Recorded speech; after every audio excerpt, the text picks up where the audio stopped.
Har'a waan yeroo buna yookaan shaayii dhugnu nyaannu. Ijoolleenis baay'ee itti gammaddee nyaattuun hojjedha.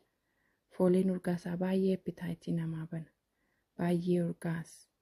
Yeroo baay'ee yeroo ijoolleen mana barumsaatii galtu waan hin hojjedhuuf ijoolleen kun fagoo irraa foolii isaa beeku.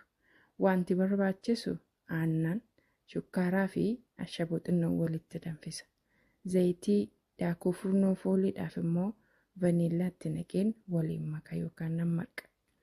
Erga akka gaariitti marqee booddee tokko tokkoon hanqaaquutti naqaan walitti marqa. Isa booddee zayitii ho'aa keessa bubuusuun bilcheessa.